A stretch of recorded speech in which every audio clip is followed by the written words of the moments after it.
All right, I'm in a bit of a flow state right now, so I think this is the perfect time to record a new intro. What is up, motherfuckers? My agents of infinity, my friends, my people, welcome back. As you may have noticed, I took a little bit of a hiatus.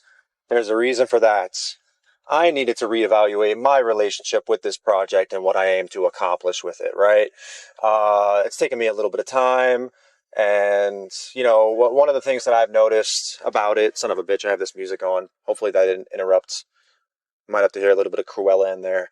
But hopefully, that didn't interrupt it. Anyhow, back to the flow. Back to the flow.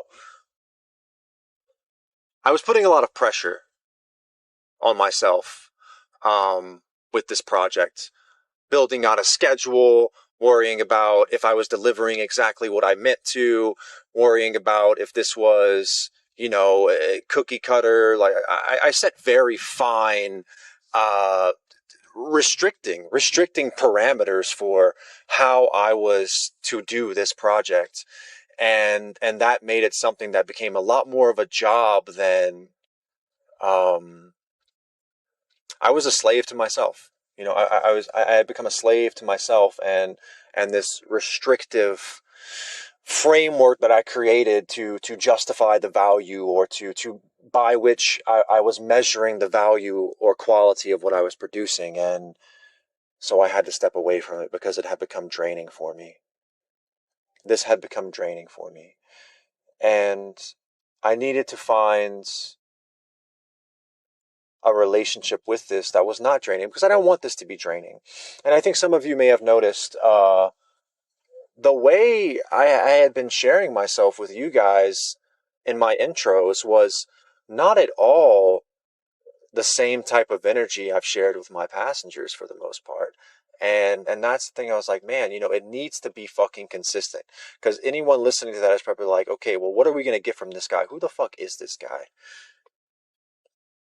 Hello, my name is Mason Robin, if that's how you want to say it. Robin, Robin, like Robin, but I'm not the boy wonder, okay?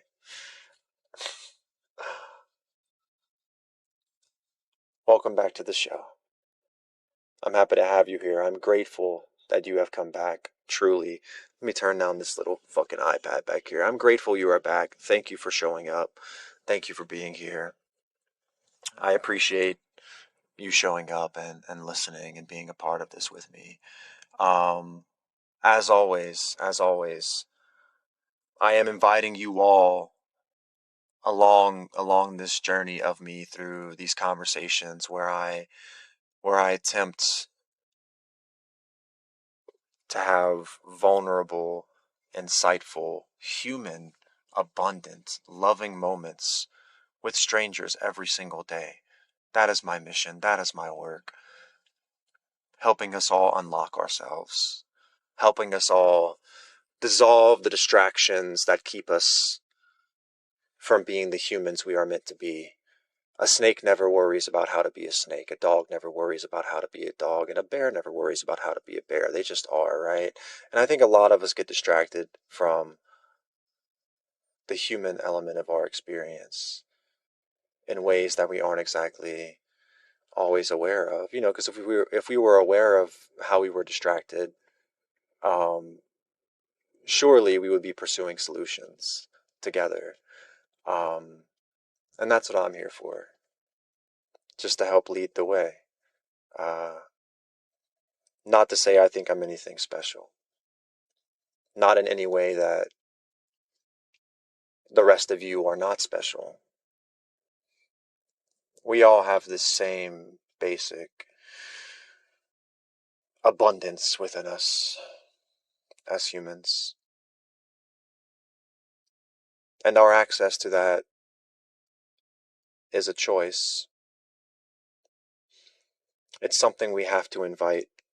And not only invite, it's something we have to permit.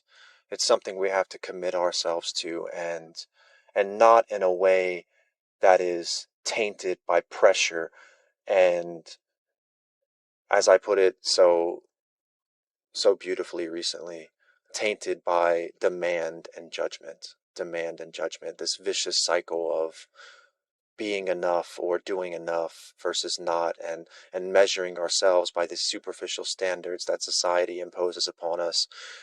We've got to stop letting that shit in. Okay, and this is a bit of a long intro. I'm gonna clean it up. I'm gonna clean it up, or maybe I won't. Maybe I fucking won't clean it up, because maybe this is the intro this podcast needs.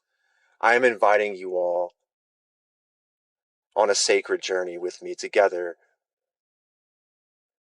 a return to the humanity that we have all forgotten. And thank you for coming on this journey with me.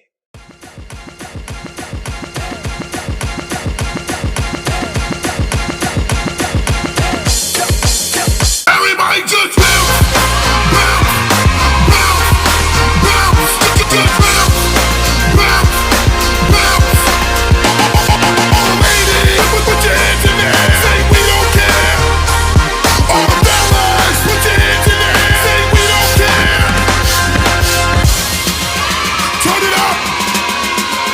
Turn it up, higher, higher, higher, higher, higher,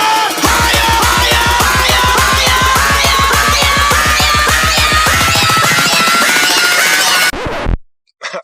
Oh yeah, silly me. I almost forgot. Buckle up and enjoy the ride.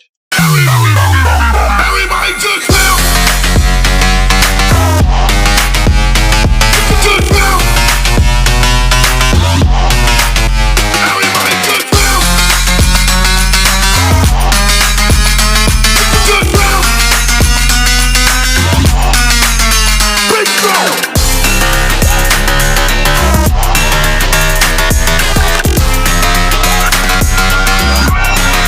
Take it to the daylight.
Perfect. Everybody all right. Everybody's all right. Don't let it stop, don't let it stop. Don't let it stop till we make it to the daylight.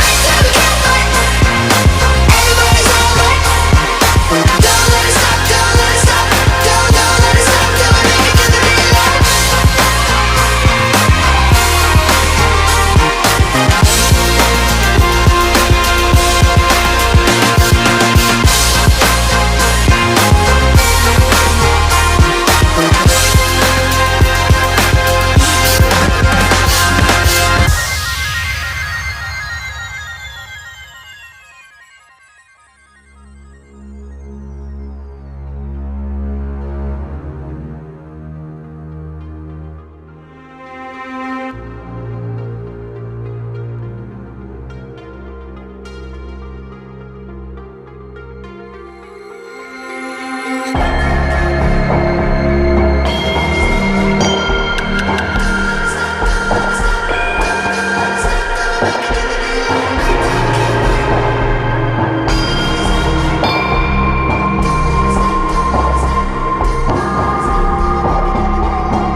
was Recess, Milo and Otis remix by Kill the Noise and Skrillex. Enjoy this first conversation. Hello. Hey, Yes, sir. how's it going, bro? Good. How are you? Doing great, man. Oops, sorry. Got it? Good. All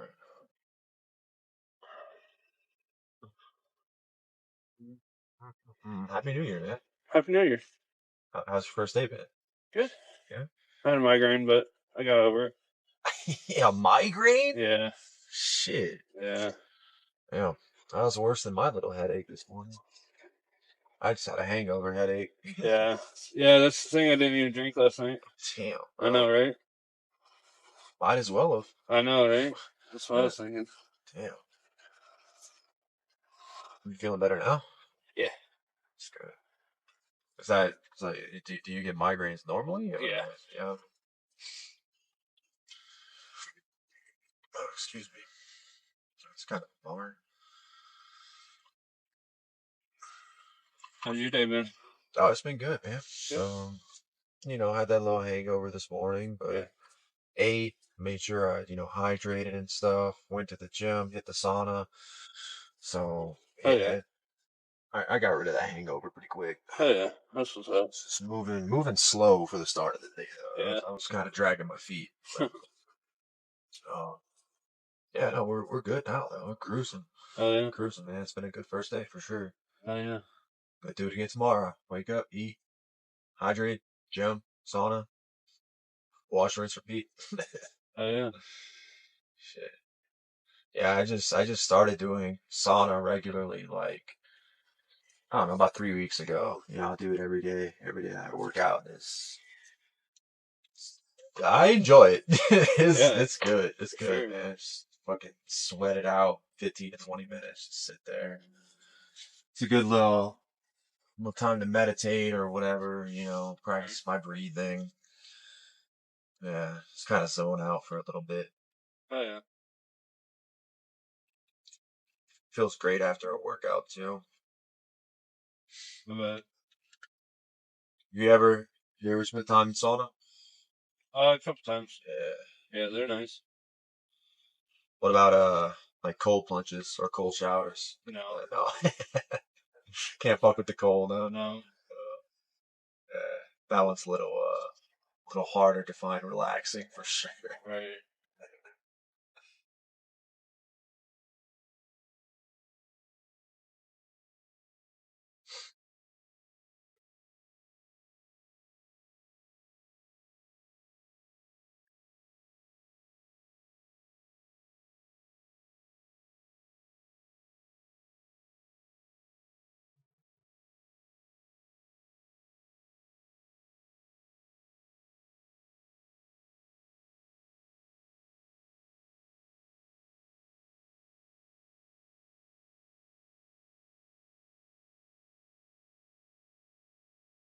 Did you do any kind of celebrating last night? Or just took it easy? Yeah, I went over to my ex's house and To your ex's house? yeah. Interesting. Yeah, we're still technically together. We just got divorced. Oh, But it's a okay. polyamorous relationship, so we're technically still together. That's interesting. Yeah, it is. But it works for me, so I'm not complaining. But I went over there and Was it always polyamorous? Yeah. Okay. Huh. But we just had a little toast and that was it. Gotcha. So is that like? Because I'm curious. Is that something you've always had an inclination for? Kind of. Or yeah. When I first heard about it, I was always curious about it. I just never, I grew up monogamous, so, I never really got into it until this guy, and then. This guy. Yeah. Okay. And then he taught me a lot about it, and it just kind of evolved into something that I do now. Okay. So do you have relations with guys and girls, or Yeah. it's like yeah, okay. But like, I don't know. Is it equal? No, I'm primarily gay, but primarily gay. Okay. yeah. I do like my women though. Gotcha. for sure. Yeah, I feel like polyamory for the mind of someone like yourself, like versus me, like I'm totally hetero, right? Like I feel like it probably at least a little different. Yeah, for sure. Because like to me, I can't imagine entertaining that.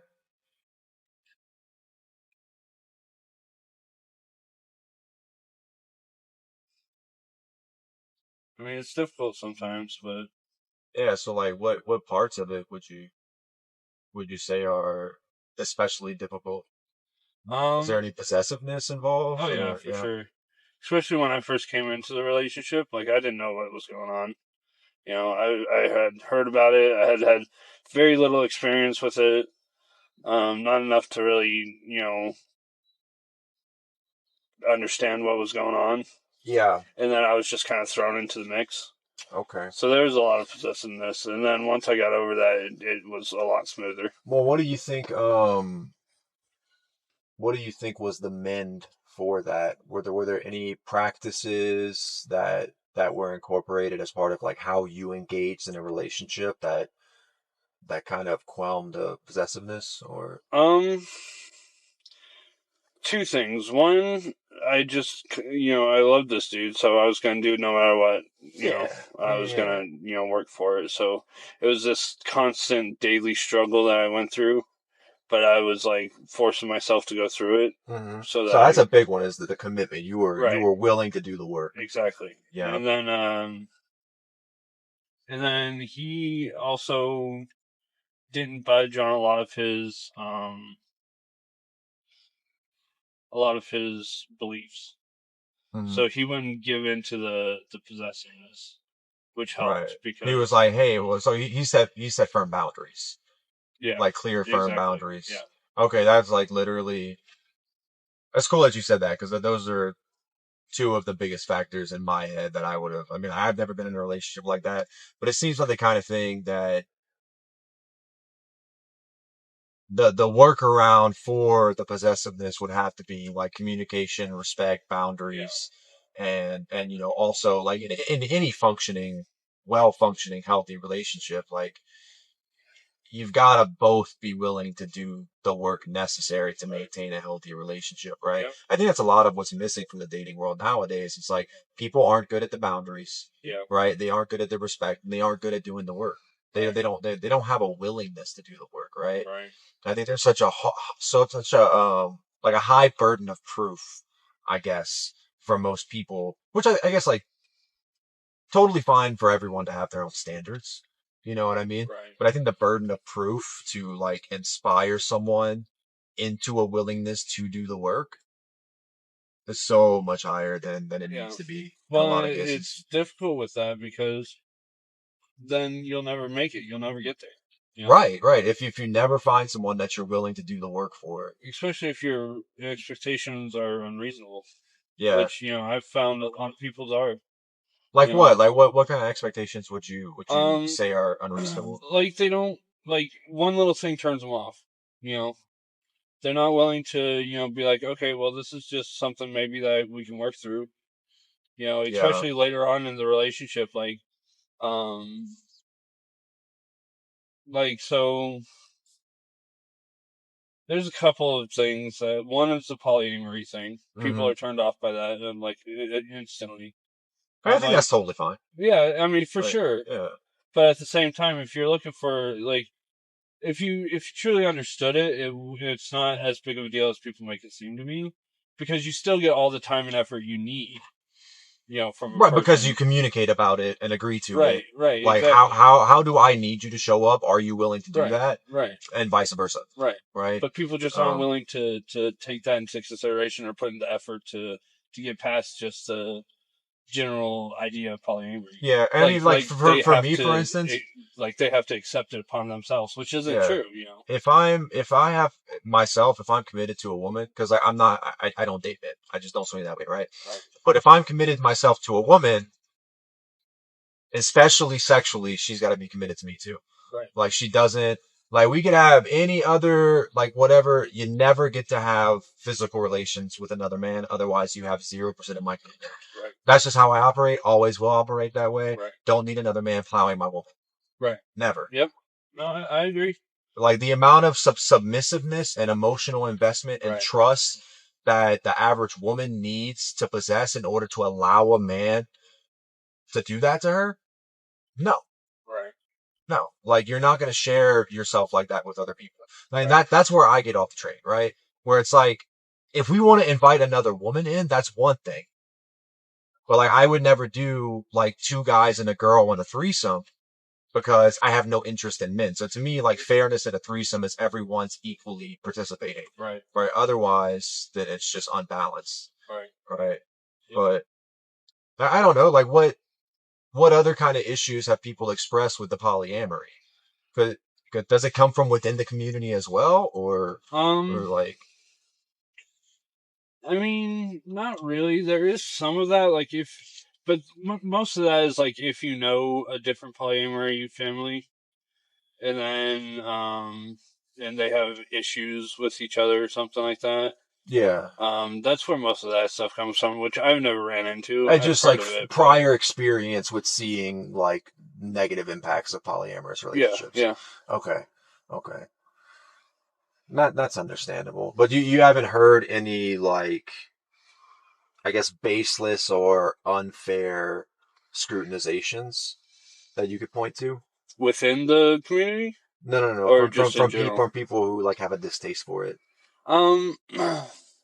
Well, kind of like I was saying, like they expect like if you're polyamorous for them to be polyamorous, which is I think unfair because that's not how it works. Like if I'm polyamorous and I'm dating you, you don't have to be polyamorous. You have to be accepting that I am, but you don't have to be yourself. You know what I'm saying? Like you can love me and only me. It sounds unfair, but if that's what you want to do, that's what you want to do. Right. It's if you agree to it, right? Exactly. As someone who doesn't want to be polyamorous, well, you're agreeing to it, right? And as long as I think you are upfront, like, hey, it's like you just said, it's okay if you don't want to be polyamorous, but I'm not going to change what I'm doing. Right. Exactly. And I feel like that's probably like this guy you're talking about, your ex. Yep. That's probably kind of part of like what he helped you understand. Yep. Is what I'm hearing. Yep. Yeah, and I think that's totally appropriate because it's like, look, as long as we're being open and honest and communicating, you get to understand what you're agreeing to. Right. And if you agree to it, you don't get to cry about what it looks like. Right. Because we already talked about it, what it was going to look like. So, like, is this what you want or not? Like, I can't decide that for you. Well, that's the thing, too. Like, one, it is who I am now. Yeah. So, I'm not going to put myself in a position to compromise that for something that I've tried and, realized doesn't work for me. The whole monogamy thing. Like, and I, don't get me wrong, I have nothing against monogamy. I was monogamous for a long time, and it works if you can get it to work, Right. And for most people, it does, at least for a long period of time. But well, let me ask you this: what do you feel are the advantages in polyamory versus monogamy? Like outside of the obvious, like you get multiple partners, right? Outside of that obvious, like you have multiple people who like you're not totally relying on one person for like this huge dimension of your emotional needs being met or physical needs being met. Like outside of that, is there anything that makes it advantageous or preferable? So it's an entire mindset. Like once you hit that that willingness and ability to see that, you can get love from multiple partners, like the whole world opens up. Like you find being attracted to people you never thought you would be attracted to before. Okay. And then I guess you lose the possessiveness. Yeah. You give yourself more freedom to function. Oh, yeah. And have peace of mind. Yeah. And then in turn, you can give other people more freedom. Right? And so the whole thing just becomes there's less friction in the whole thing. Sure. It seems like. Yeah. There would be less tension or even less opportunities for it. Once you get to a certain point, and that's the thing, just like with anything, you're not going to, it's not going to be perfected the first time you do it. Of course. It takes effort practice. And, practice. Exactly. Yeah. So, but you literally have to restructure part of your brain. Oh yeah. To do this. Yeah. You have to create an entirely new narrative about how do you interact with like your romantic life. Right. What type of standards and expectations? And that's do you the thing. bring I into never that? could have done it without my ex. Yeah, without someone to like help Right. you, usher you into that way Right. of thinking. Yeah. It's interesting, man. So like, how about this? Last question. What would be like your number one selling point? Because I'm not curious about like participating in polyamory, but for anyone who would be curious, what is the number one selling point? Free love. Just you get love from everybody, or everybody who is incorporated in it, Mm-hmm. and you're able to give your love freely without consequence of being scared of who you're giving it to. Hell yeah, man. So it's just this whole concept of free love. I love that. That's great. That's a great answer. And now I got one more question actually. Sure. So I do a podcast. Uh-huh. Would you be okay with me taking the audio from this and just like scrubbing your name, protect your anonymity? Yeah, absolutely. Yeah, dude, awesome. Appreciate For that. sure. Dude. Yeah. All right, man. Dude, it's been a pleasure talking with you. Yeah, my pleasure. Happy New Year again, man. Happy New Year. Yeah, have a great night. Thanks, you too. I like to call that conversation free love. But don't think we're done there. We have a few more on the way. Let's take a quick intermission first to listen to a song that I really like. This is Feel Free by R.L. Grime.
Thanks for picking me up. Yeah, man, you're welcome. You're welcome. We're taking you to the Home Depot? Yep.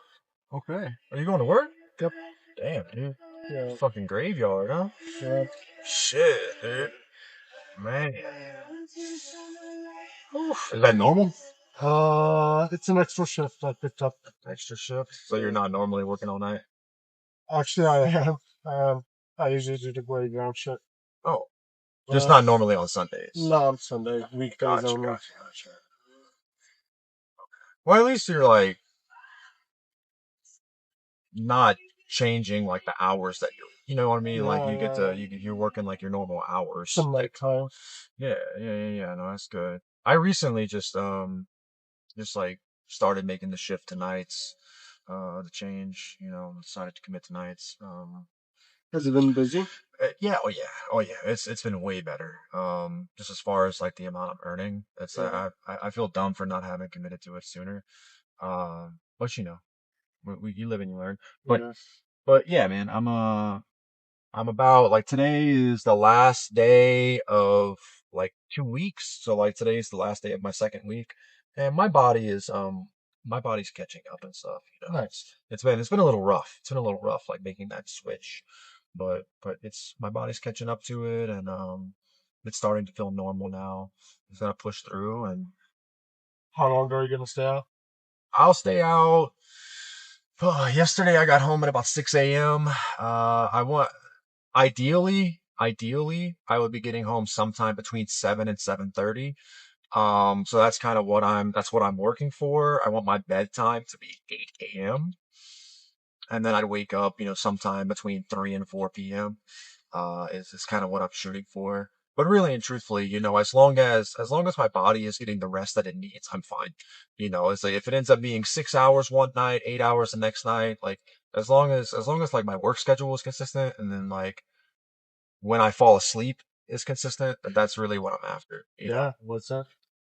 Was that What's that? well said? Yeah. Because like I'm allowing my body to kind of lead the way on how much sleep I need. If my body feels good to go, I'm good to go. I'm good to go. I'm not gonna question it. If I'm good to go, I'm good to go. And if that means it was 3 hours, cool. If that means it was 4 hours, 6 hours, maybe it's 10 hours one day. But like, if that's what my body needs on that day, then I give it to my body. Because My body has been asking for a bit more sleep. Like I told you, I usually work the weekdays, and turns out on the weekends I'm sleeping like 10, 12 hours. yeah, man, and that's okay. That's okay because you work hard. Yeah. You work hard. One of the things that I was kind of saying today is like, so our bodies, and this is just science.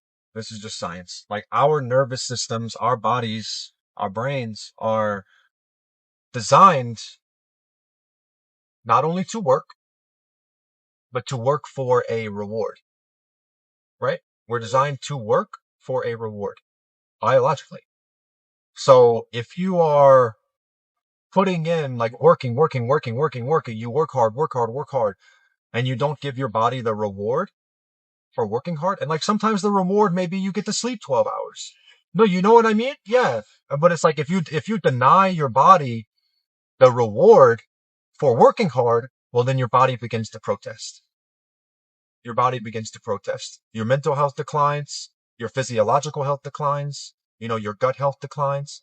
And it's because there's an imbalance between the work that your body is doing and the reward you are receiving for the work. And you can also look at it the other way. If you are just giving your body constant reward that is not attached to work, you also fall out of balance, right? For instance, being on social media all the time, playing video games all the time, watching porn, you're getting the reward of this stimulation. You're getting the chemical reward, but it's not attached to a behavior that requires work and effort to gain the reward. Yeah. So on both sides of the spectrum, a lot of us are fucking ourselves up. Work, and deny ourselves, because like the reward and the work are supposed to be associated, right? So you're working, and there's no reward associated with the work. but then you're reward, and there's no work associated with the reward. And it's like, you got to bring them together. Yeah. You got to bring them together, otherwise there's an imbalance that gets created, and that leads to a lot of disease. Damn, I'm a fucking mastermind, bro. Sorry. Yeah, but like I said, yeah, your body needs balance, your mind needs balance.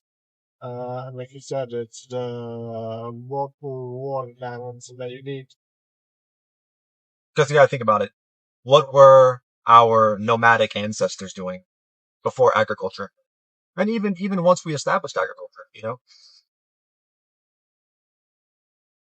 hunting, gathering, Yeah. putting in the work. Literally, these reward systems were designed not only for social reward, because we have different serotonin, oxytocin, dopamine. We have all these different reward chemicals associated with different types of rewards and different types of behaviors, right? So like the reward for human connection is oxytocin, right? I forget what serotonin is. I fucking forget what serotonin is. But oxytocin is the main one for human connection, right? Okay. So there's a reward for that behavior associated with connecting with other people, right? And so it incentivizes that behavior. It's a positive feedback loop. Likewise, you go out, the group of men goes out to hunt, to provide food for the village, right? Go out for a day, 2 days, whatever. Kill something, bring it back. You cook and you eat, right? That eating is the reward for the work. So we're hardwired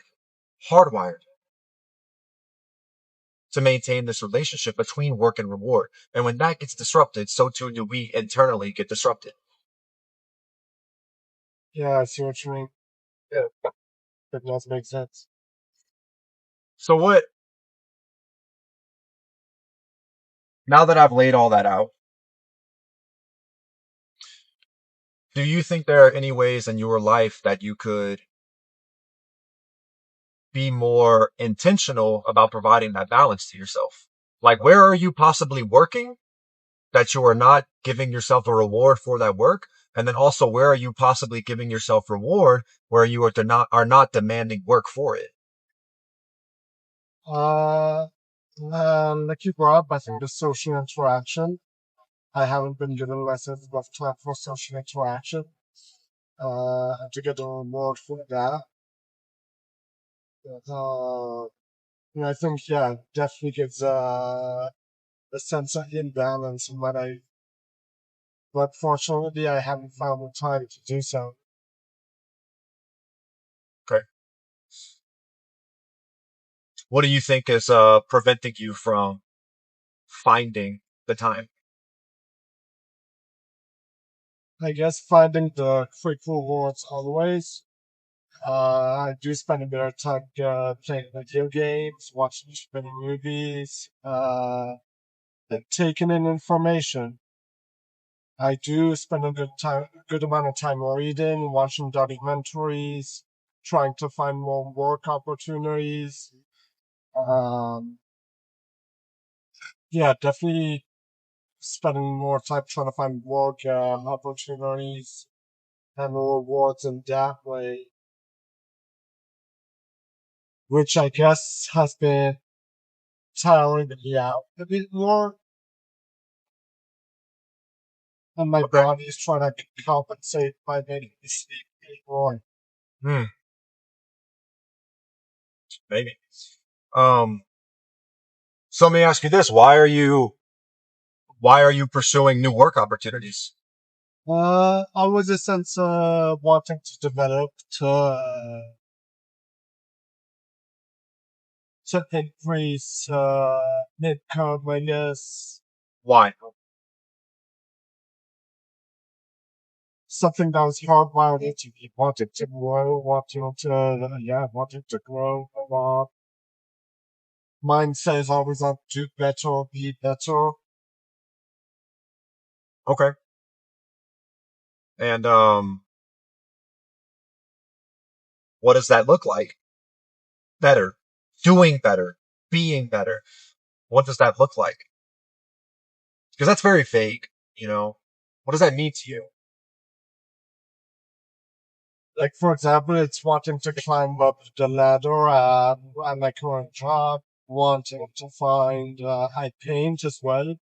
So wanting to find painting opportunities, wanting to put my art in galleries. So I do explore those opportunities a lot more and stress about it. You stress about it? Yeah. What's stressful about the pursuit of these opportunities? Not exactly finding them Not exactly fine. or attaining them. I find opportunities, I work towards them, but sometimes not attaining them as I want to attain them. Okay.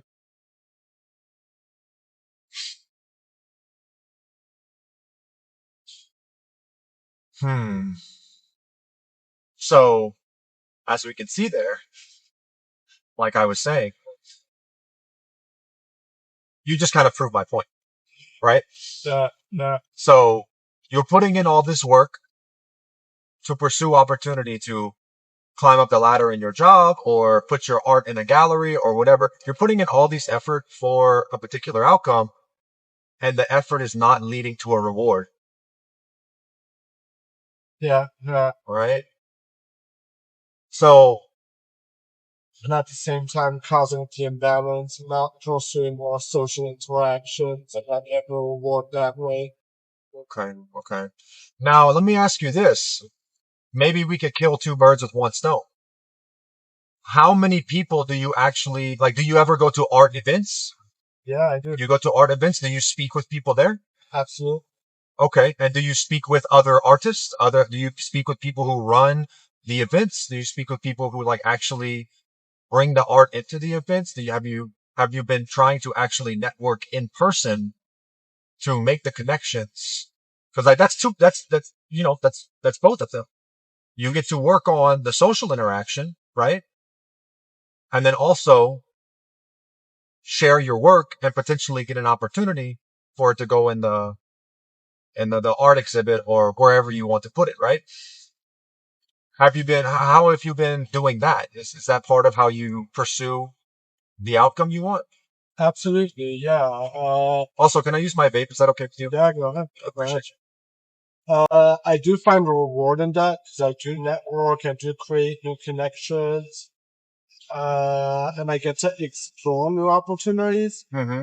But at the end of the day, I don't necessarily attain as much as I want to. So I find some displeasure in doing that work, get those connections, Yeah. but not fully attaining them. Okay. So it's kind of a half-full reward.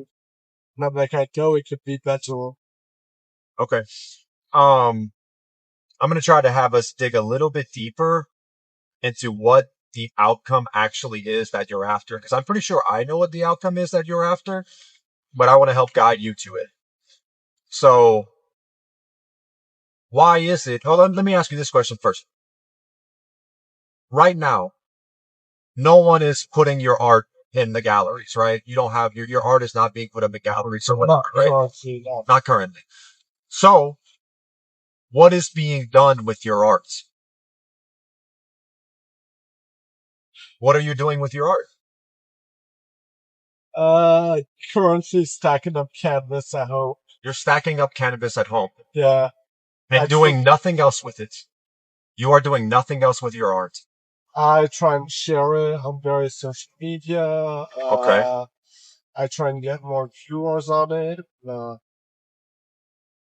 Yeah. No, I do sometimes get some comments, I guess, some nice words, sometimes create new connections, but Mm-hmm. it's not the ultimate goal I'm looking for. Okay. So, I can understand that.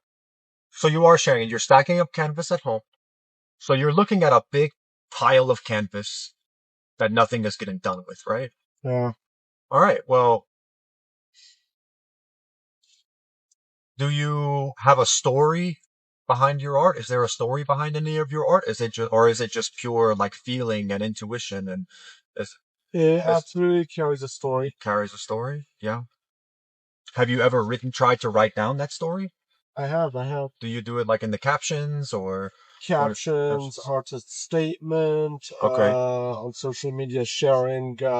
I keep continuously sharing parts of that story, try and develop it more, in hopes that people will connect with it more. So I tell myself that I will be very happy and rewarded once it connects with people and I get to sell them. But in the meanwhile, it's stacking up more and more. I'm producing more than the results are coming in. Okay, so let me ask you a different kind of question.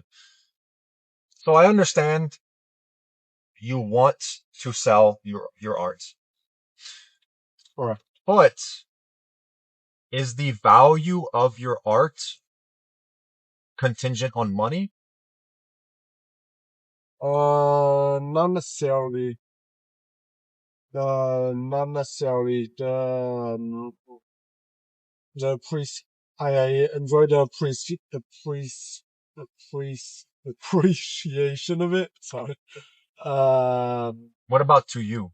What is your art worth to you? What does your art mean to you?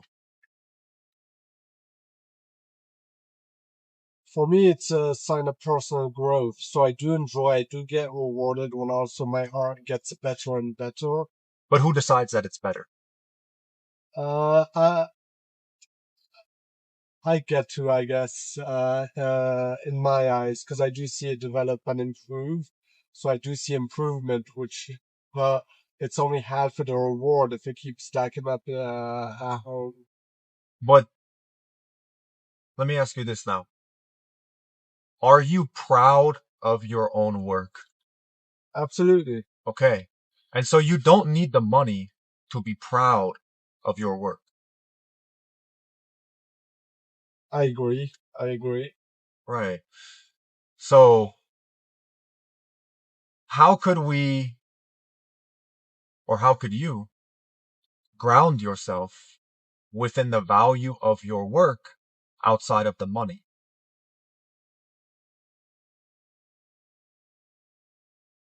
What is maybe something, because you have this stack and the stack of work bothers you, right? It does. Have you ever thought of maybe giving some of it away? Selling it for $5? You know, like how much? Because to me, what I'm interpreting is, and you can correct me if I'm wrong, this work is priceless to you, right? And so to be able to share it is to be able to share something priceless with others. Correct. And yeah, the thought of giving it to close friends, to just having it displayed in your home, I do agree with that. It's something I've been thinking about, but I hadn't taken the steps to do so. What about if it doesn't have to be close friends? Do you recognize any particularly, I don't know, underprivileged communities in the local area who's suffering or whose hardship you care about? Is there anyone whose life you would care to improve in any way? Absolutely, yeah. Okay. Do you think that the love and the value that you put into your art, if it truly is as priceless to you as I believe it is, do you not think that sharing that love means something? It does. It does. Sorry to interrupt. Yeah, what's up? Looking at the directions right now. Is this wrong? Yeah, I don't think it will. You can point me in the right direction. If we can do a U-turn, Yeah. I looked at GPS quickly and saw. I was like, wait, is there a street here that takes us to Home Depot? Mm-hmm. But basically, go straight to the stop sign, the street you were on, make Okay. a right, keep going down past, and there'll be another right to take. Okay, so a couple of blocks down or something. Kind of, yep. All right. Yeah, man. But I wish I had more time with you. Because I would really, you know what? Do you do social media? You said you do social media. Yep. Okay, I'll connect with you on social media. I would like to buy some of your art. Next one. Next one. I would like to buy some of your art. That'd be very kind. I've never seen it. I'd be interested in just speaking more with you and following this conversation. Okay. It's nice to have deep conversation that I agree. makes us go to the root our goals. I agree. Would you be on Instagram? Yes. I'll wait until we stop moving so Sounds good. I can add you safely. But yeah, man. I mean, like I am looking to build a better network for myself right now as well. And this is these conversations. This is the part of my work. This is my arts. And the writing and the sharing of these perspectives and my growth is like I do it through writing, and that's what I put on my Instagram. And the greatest thing that I've learned most recently, and it's only from hiring the coach that I'm now working with.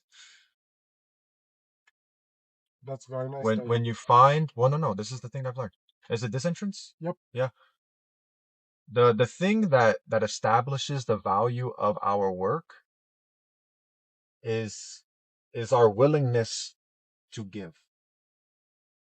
For me, is to say like my work is valuable enough.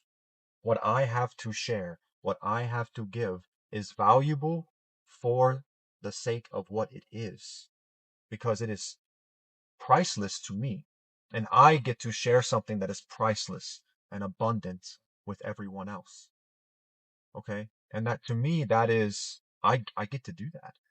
And I get to offer something of myself that is truly valuable. And not everyone else can see the value in that. And that's fine. Not everyone will. But when you see the value in your own work that way, it allows you to share without needing the return. And then the funny thing about that is that's when you start to get the return. It's kind of a funny balance. But when you are not demanding, because when you demand the return, that means you don't believe in the value of what you have. That means you need the world to convince you of the value of what you have. But you know. And I have it in abundance. I should just be sharing it. Because it is valuable. When you believe deeply, firmly that what I have to share is valuable for what it is, what I produce is valuable, then you don't need anyone else to pay you for it, to convince you of it. And that's when you start unlocking the work you really need to be doing. I appreciate you guys. I appreciate you, bro. I appreciate you, man. Yeah, I'm looking forward to reading some of your writing. Side note, I do a podcast. Really? I didn't turn on my mic, but I do have the dash cam running. Would you be okay with me stripping the audio from this? And I maintain everyone's anonymity. Okay. Everyone's anonymity gets maintained. Okay. No video, just audio. Okay. Are you okay with me putting this conversation on the podcast? Yeah, absolutely. Because I think this may be one of the best ones. Absolutely. Yeah. Okay, man. I appreciate you, dude. Let me add you. I know my thoughts could have been a bit more developed, but still at the base, I really enjoyed this No, we don't even say that. That's a story. That's a story, man. Your thoughts are exactly what they need to be in this moment.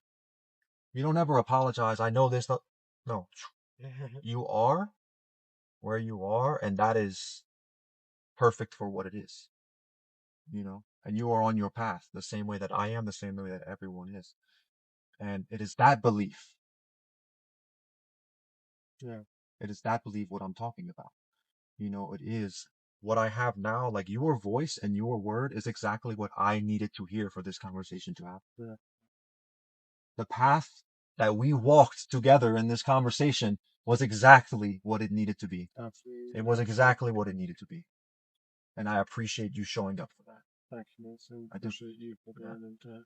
And so I do want to add you because I do want to buy some of your art because I'm sure it's amazing, man. Go ahead and type your info in right here. And would I be able to follow up on anything you want? Find your podcast. It's connected. It's connected too.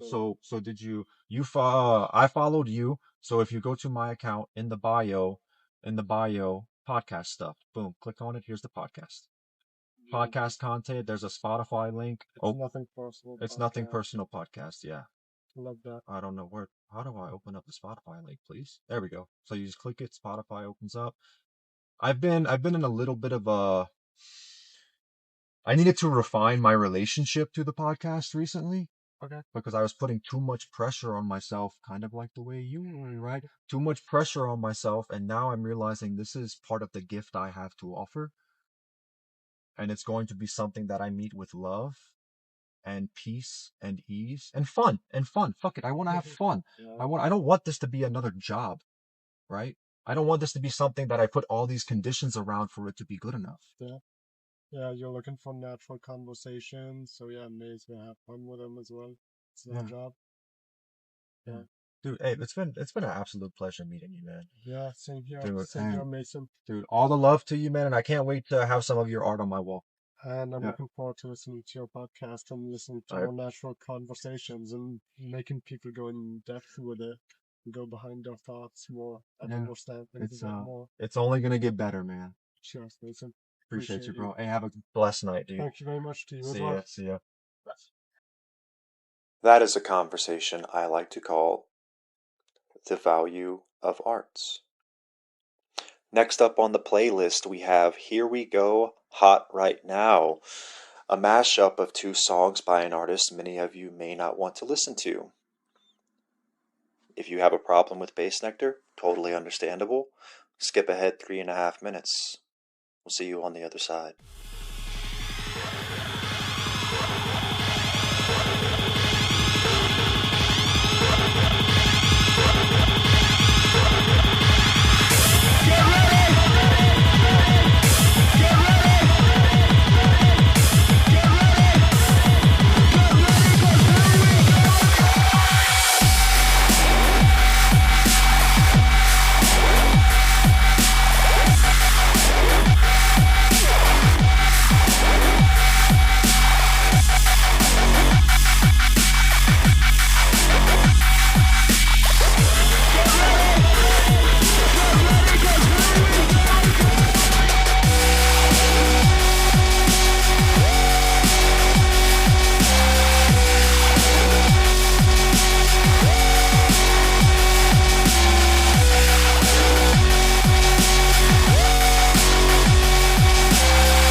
To you, original bang, the ranking to the kill point to number one champion sound, big time sound, we get a sound of number one champion sound, boom shot, champion sound.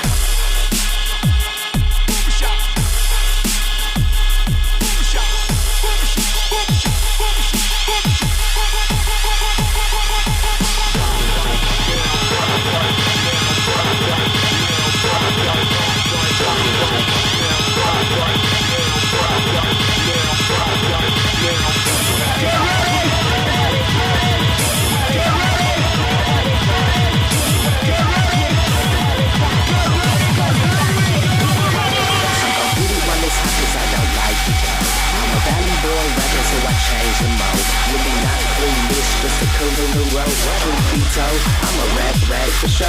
Sick and tired of hearing about all this global warming. The reason why it's hot is I came expanding. Come get it or not is what I try to defend. Can't walk in the street with my bands are smoldering. 15 minutes is it pressure off. All the things you get if the pressure's soft. Hot 16s, team dreams and schemes. Google blog teams, neutral blowing steam. Yes, man, I'm OG in the scene. A long-term success, I'ma be in the green. It ain't buzz. See what I mean is I get love. Two different things, but only one is enough. I'm on another Fahrenheit, 200 degrees, burning cheese like kerosene. You Pedialyte, fashion or remain king. Compared to these parasites, they scared of heights. Won't even put up a fight, just guard the grill. My regime hard to kill, only connect with architects, now let's build. Or I might hit him with a little Sean in the middle was venomous, every bar that I scribble.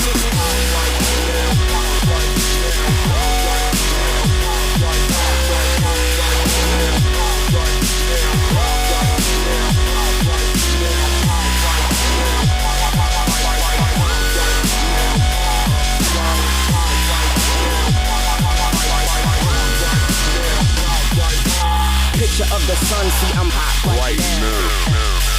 See I'm hot right now. Picture of the sun, see I'm hot right now. See I'm hot right now. Picture of the sun, see I'm hot right now. See I'm hot right now. Picture of the sun, see I'm hot right now. Water when it boils, you suckers are hot. What's up, dude? Well, I haven't gotten one with the iPad thing in the back of the seat in a while.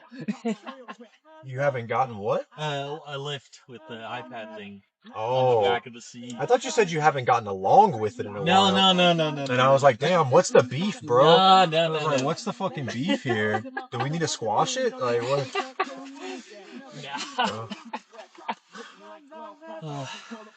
You just get off of work, man? No, it's got a school. How was that? It was good. We watched a really good movie. It's a movie class film school. Okay. It was really Sick. What'd you watch? It was called Shoplifters. Shoplifters. Yeah, it's a Japanese movie. Okay. 2018. It's about a family who basically finds each other and they live by shoplifting. Shoplifting in Japan is a big no-no. So Okay. it's about that, and it's really good. It made me cry at a couple. You know what would probably make you cry? What? A Serbian film. A Serbian? Serbian. Like Serbia? Serbian? Yeah. I don't recommend it. Yeah. Just to be clear, is it called a Serbian It's film? called a Serbian film. It's called a Serbian film. Ah. I do not recommend it. It's not the... Serbian. All right, you're diving in. All I'm right. Googling it. I just told you. I always Google the films people recommend to me. It is not. I just said I'm not recommending it. Yeah, it's a horror mystery, so I'm not watching.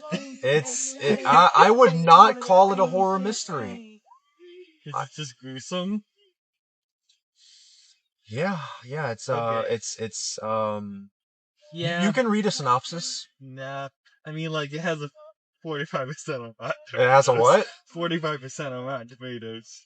What does that mean? That means it's... I know what Rotten Tomatoes is, but what do you make of that for a film to have 45%? Some films also has a 5 out of 10 on IMDb. IMDb can't be trusted because all the people that rate films on IMDb are film nerds that are really pretentious. And like, if they rate a film really badly, it could actually be a really good film that just didn't do anything real big. Rotten Tomatoes, however, is much more public interest. So, well, if IMDb and Rotten Tomatoes agree, that's probably a good sign. A sign that that's like, an accurate rating. Yeah. Okay. So you looked it up on both. Yeah. Okay, I see what you're saying. Because when there's a discrepancy between the IMDb, so you're saying IMDb is more film snobs. Film snobs, right? Yes. So I'm surrounded by those all day. Right. So if IMDb rating is low, but then Rotten Tomatoes is high, it's like, well, let me check it out. Yeah. Because like these other people might be a little more humble. Yeah. And It's like IMDb. It's people who get paid to judge movies. Rotten Tomatoes is these are people going to the movie theater to see a movie they might like. Now, so we got 4 basic scenarios here that can occur. Yeah. Right. IMDb says good. Rotten Tomatoes says bad. What does that mean? That means you're watching something that won a lot of Oscars. Okay, so IMDb says bad, Rotten Tomatoes says good. That means you're watching a family-friendly comedy. Both say bad. Both say bad, that means it's probably a bad movie and you can probably skip it. Both say good? Both say good. Absolutely go watch that movie. So that's our fucking Punnett Square. That's our Punnett Square of shit. Has anyone ever done that? Like presented that to you before? I just thought of it. The Punnett Square of knowing what movies to watch. Probably, honestly. You should. I'm gonna put that on Instagram now. Usually go like, oh, this is movie rating app. This girl, that's actually me. Movie mating? Rating. Oh, I was like, where basically you can follow your friends and they rate movies they've seen. Okay. And she has specific people on her list that she follows that she knows she either disagrees with them a lot of the time or agrees with them a lot of the time. So kind of the same mechanism. Yeah, kind of the same mechanism, except it's completely unavoidable. she's just like, okay, they sometimes agree with me, most of the time they agree with me, but sometimes they don't, so I can't really fully trust them. However, this person disagrees with me, but Well, I would and say it goes actually, if you want to like pause for a moment on that, the person who agrees with you most of the time, mm-hmm. yet sometimes disagrees with you, is probably the most trustworthy person. Yeah. Because they just agree with you on most of like the basic values. They agree with you. Yeah. But they are open to disagree with you, right? And I agree with that. However, this is a movie. Because they're going to be honest. Yeah. They're going to be honest. Yes, they're going to be honest, but you're just looking at the rating out of 10 for these people and whatnot. So you don't really get quite that connection that. Right. I always go like 3 or 4 levels down into the rabbit hole, further than where we need to go. I'm always on the descent. I'm always on the descent. Like, how far down this fucking rabbit hole are we gonna go today, buddy? Oh, we can go so deep. Yeah. That's what she says. That's what he says. Not to me. Yikes. Different strokes. Yeah. Pun intended. Yes. Oh no. Zing. Shit. Speaking of which, I've got a funny bone, bro. I did not mean the pun there. Speaking of which, the movie had the cutest sex scene I've ever watched. The cutest sex scene. It was adorable. How was a sex scene cute? It was. Was it between like 2 rabbits? Like, what's going on here? No. Like animated rabbits, like Thumper and his little girlfriend. And it wasn't really a sex scene. It was, we got to see what led up to the sex scene, and then we got to see the aftercare part of the sex scene. The aftercare, like the snuggling or the yeah, cuddling and the like. It was completely adorable. Like, this had to be an old movie. No, 2018. Really? Yeah. Okay. Yeah, like. All right. I mean, look at that. There's hope. There's hope yet. I mean, like, we saw both of the characters complete asses out. So, like, it wasn't covering up anything. Well, it was covering up what's on the front. It wasn't covering up what's on the back. Whatever. And, like, but it was just adorable because they were just kissing each other. It was like, aww, these two who haven't had sex yet, like, ever in the past 10 years. They made that very clear, like, 10 minutes before they just had sex. It was really great. And now they're cycling. And it's like, aw. Yeah, I mean, that's what we all want at the end of the day. Yeah. Some people might fucking get distracted from it. Yeah. Some people might lie to themselves and the world about it, but that is what we want at the end of the day. Yeah. That's what we want is to be able to put ourselves in, and not necessarily the sex of it, right? Yeah. But to be in that situation where like the having or not having of sex is not truly like it's not a factor in our capacity to care for one another intimately. Yeah. You know. And I guess to go deeper into that and what the movie was saying is you got in the movie you got the mom and the dad and their 2 adopted children. Now the children weren't adopted in the standard way how they were adopted, but more analogous to kidnapping. They basically took the kids, they found one in an abandoned car, and then it was literally kidnapped because I won't spoil it, but they do take the girl from an abusive home, like, without the abusive parents' consent. She was getting beat every night, and they were like, nah, we're just gonna take her home, and she's gonna live with us for, like, a while. So, but yeah, it was basically a found family film. All the characters who you originally think are, related to each other, none of them are related to each other by blood. They found each other completely. And it was really, really, really, really good. Okay. Yeah. Okay. That's the same film? Yeah. Yeah. And it's so good. What was the name of it? Why am I blanking on it right now? Shoplifters. Oh, this is all about Shoplifters. Yes. All you've said so far is the film you watched tonight. Yep. Okay. Yep. Japanese film, right? Yes. Okay. Cool, man. Yeah. All right. Now, was it subtitled? Yes. Like in Okay. Yes, Okay. it was subtitled in English. Because it was all in Japanese. So what did IMDb and Rotten Tomatoes say about that one? Ooh, I'm actually curious now. I don't know. I bet they loved it.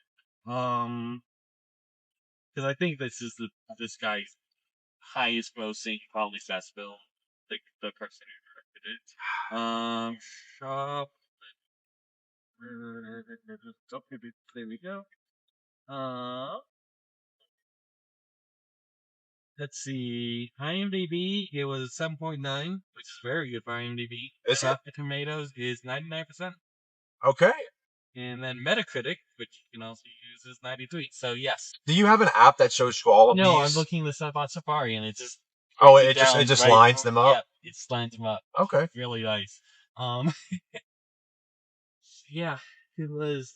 Oh, it was so good. And then they got pretentious to talking about it afterwards, and I'm like, You mean your nah. classmates? Yeah. How so? What were they? Like, we watched, afterwards, we watched a video essay on a bunch of films the guy did, and the guy goes like, yeah, so this power lines in the background of the shots are symbolizing how these characters are broken up. And I'm like, no, there's just power lines all over Japan. I'm sorry, dude. Wait, the power lines are symbolizing how they broke up? No, not like how the characters are broken up and like all, inside, like as individuals. Kinda. Okay, I would like to hear the rest of this argument. It makes some sense. However, it's kind of bullshit because in like 10 seconds previously, he goes into explains how the directors used to. This is the essay. Yeah. Okay. Essay, and it describes the movie we just watched. I just watched it up on Spotify. Is how he uses paths and showing how characters walking down different physical paths shows their mental state and whatnot. And that one is totally legit. But then he talks about power lines being in the back. And that's just legit as like a film technique. Yeah, that's a film technique that director uses constantly. However, there was another one, the power lines, and in all the power line shots, there was a lot fewer of them than the walking down paths shots, like in quantity in the video itself. It doesn't touch on it as long, and most of the shots, it just seems like they're in the background. And that's because they weren't. There's a lot of power lines in fucking Japan. So there wasn't any kind of like specific attention on the power lines. No.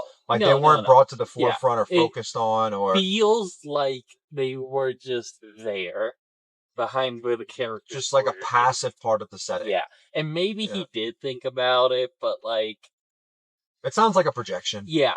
It sounds like this guy kind of made this shit up. Read a little bit too much into it. Yes. And like created a story about something that wasn't actually there. Yep.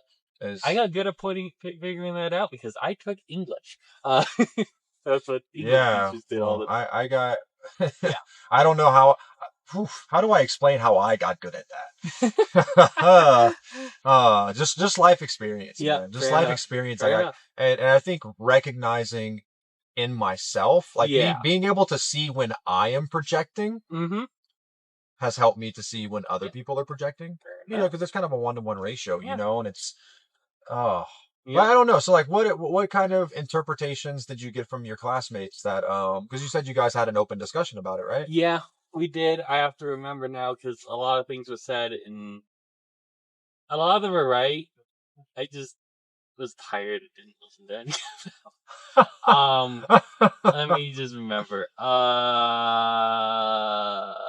Anything that stood out? I gotta remember. No, not really. So maybe I'm just projecting. Honestly, maybe I'm just talking out of my ass. About what? About I don't know. About maybe it was. I think it was just the power lines comment being kind of bullshit.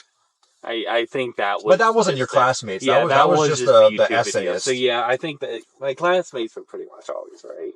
Okay. And Well, what was your interpret? Did you have any kind of critical interpretation of it? My critical interpretation was that was a good movie. And that's kind of where it ended. That was a really That's all good I movie. need to know. I Good really movie. enjoyed it. I recommend everyone watch it. That's fucking funny. That's all I gotta say about it. Cause Dude, so I'm kind of with you on that about Yeah. like. So I'm not like I did not go to film school. Mhm. I'm not a fucking film critic, Yep. right? And so like whenever other people who are like not professionally or like not like Mhm. I guess educated. Yeah. I don't know what the fucking word is for it right now. Mhm. But if you're not an expert Yeah. in any kind of way, Mhm. you know, if you don't have context to Yeah. be highly critical, Mhm. I'm like, why are you acting like a film snob? Because to me, Yeah. here is my standard. Uh-huh. Did I enjoy it? Mhm. Yes, good movie. Yeah. That's literally it. Mhm. That is as far as it goes. Did I enjoy the experience of watching it? Yes, good movie. Mhm. That's it. And That's fucking it. yeah, and like I watched Wes Anderson, which Wes Anderson is a completely pretentious film snob. Let's get Is that out of he? the way. Oh yeah, he is. He's a director, right? Yeah, he's a director. I love his movies, but like him as a person, And what kind of movies did he direct? What- he makes dramas. which ones? Which ones though? Like names, titles. Budapest Hotel is his most famous. Never seen it. Never seen it. I recommend it. It's a very good movie. Okay. His most recent one, Asteroid City. Never seen it. If you don't like movies that make absolutely no fucking sense, don't watch it. Like It made absolutely no sense. I'm really good at making sense of things that make Yeah. no sense. and like it still made sense in a weird sort of way, but at the same time it didn't, which is weird. But I'm the kind of person where I'm like, if I have to try too hard for Yeah. this to make sense, I lose my interest. yeah, Right? it basically boiled down to this makes sense in Wes Anderson's head and only Wes Anderson's head. No, turn on. It sounds good. Yeah. Where's the cop? Where Oh, you at? right there. Hello, that's an ambulance. Yep. Hello. Probably coming from by my apartment complex. Better luck next time. Yeah.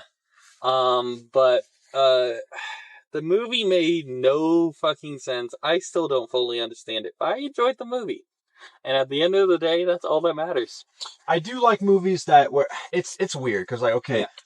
there's a fine line I feel like between having a movie that kind of like challenges you to make sense of it, Yeah. and having a movie that is just like what the fuck is going Yeah. on, right? Like so, for instance, Fight Club. I Mhm. think Guy Ritchie Fight Club.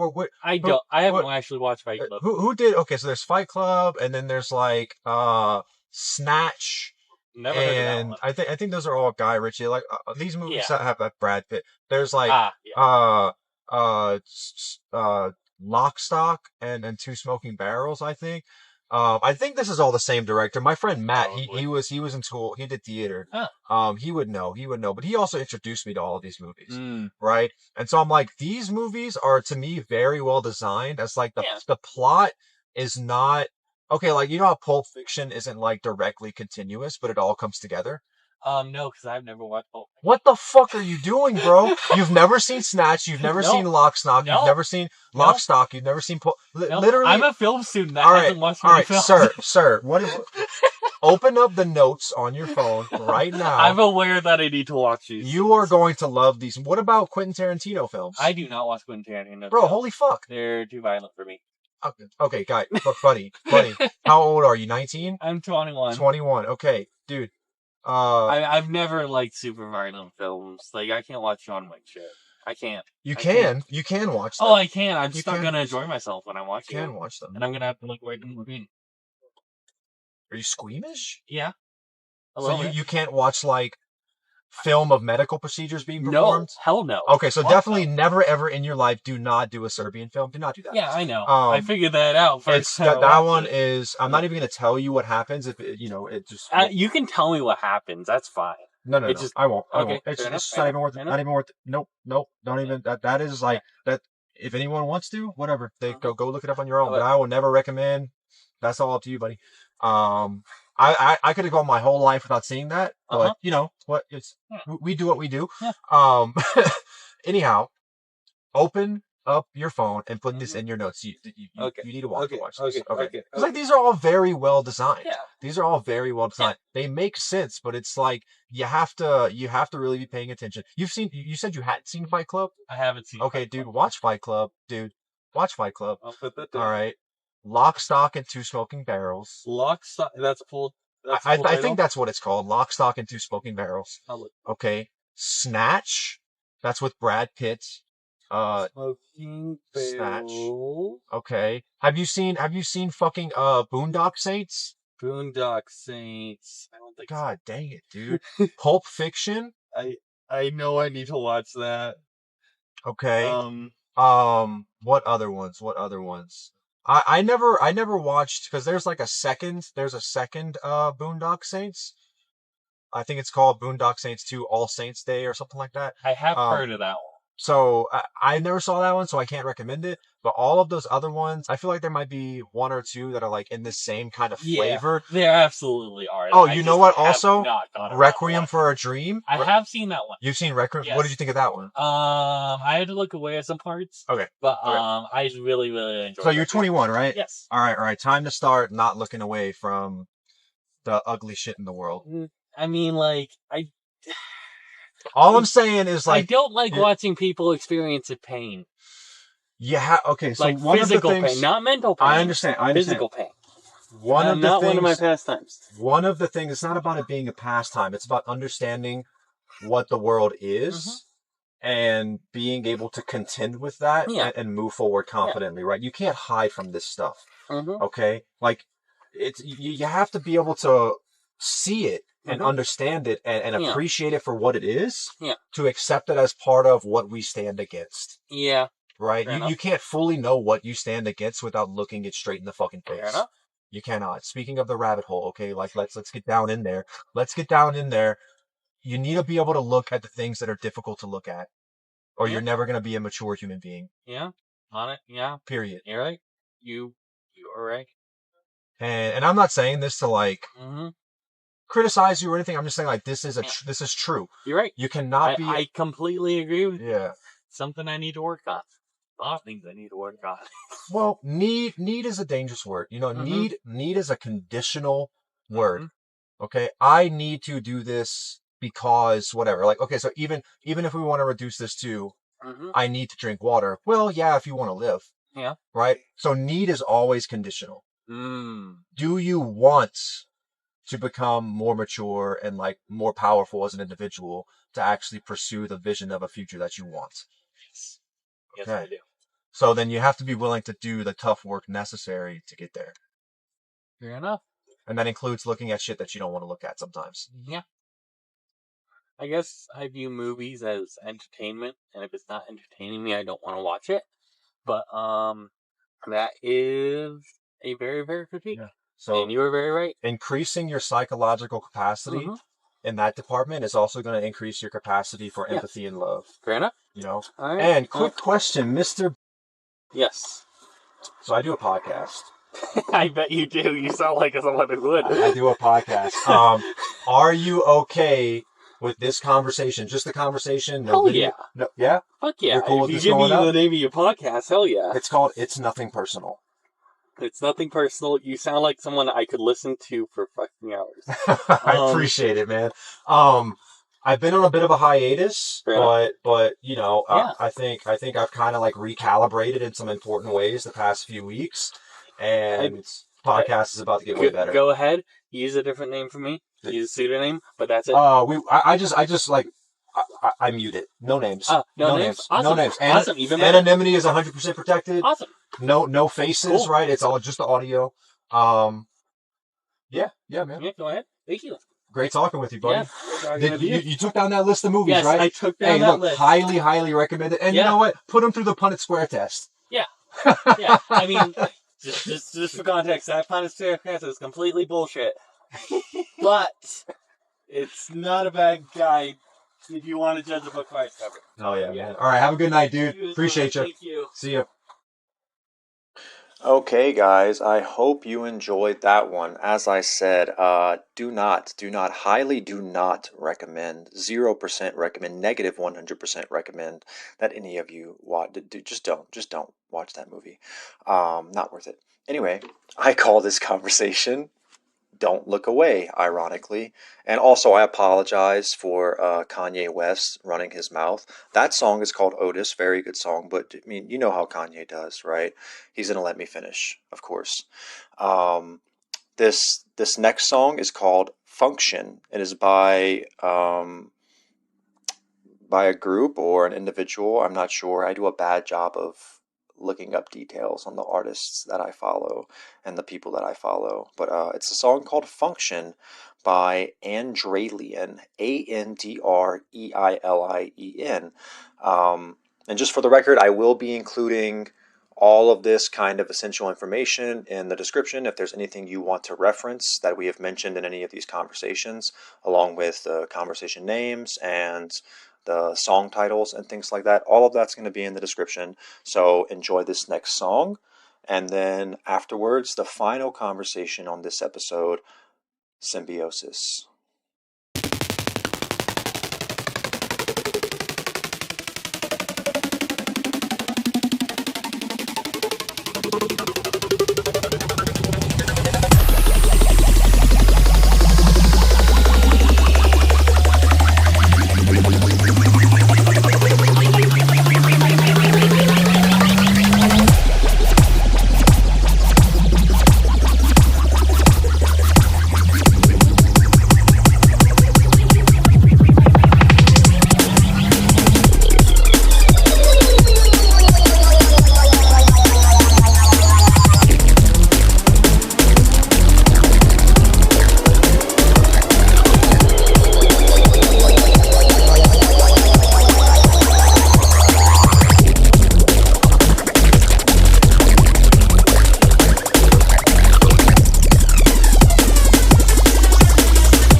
where you're at, no matter how horrible this is, there is light at the end of the tunnel. Trust me, love.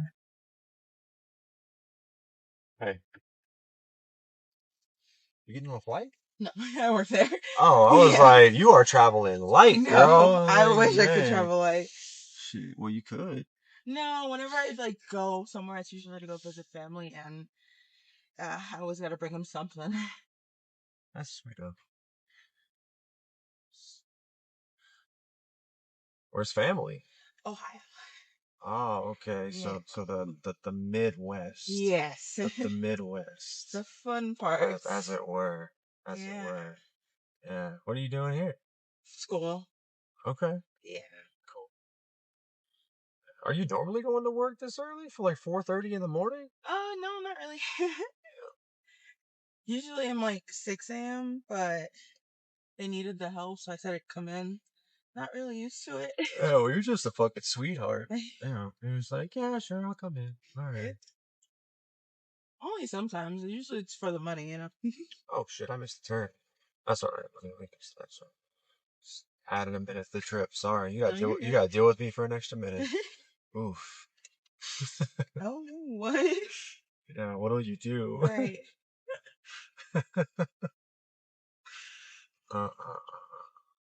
So what's that? What's the garb on your head? It's just a headscarf. Okay. Just like to keep the hair in? Yeah. Like, do you have big hair? Yeah. And I work around food, so you know it makes me feel uncomfortable. Oh, you work around food? Yeah. I guess a hairnet probably wouldn't quite do it. No. Not ones that they make for white people anyhow. You know, those old white ladies with like the lunch ladies. Yeah. You know, like shoot. How long have you been growing your hair out? About 2 years. But Okay. you know, it's kind of harder here because of how dry it is. Is it? Yeah. Dry for me, at least. Oh no, I meant like I know it's dry. I know it's dry. I'm a white boy and I get ashy out here, bro. I'm like, nuh-uh. No, it's dry. I grew up in South Louisiana. Okay. So like when I tell you I did not wear skin lotion a day in my life until I moved here. Right. Because the air down there is so moist. Right. You know, my skin was always hydrated because the air was moist, you know? Yeah. It's fucking saturated. Yeah. But here there's like almost no moisture in the air. Oh yeah. So I've got to lotion up at least 3 or 4 times a week. Oh yeah. Otherwise my skin gets itchy too. Right. And it's Exactly. like, yeah, I'm like I can't and that's how like if my skin starts itching, I'm like, bro, nah, I've been slacking. Like I gotta lotion up.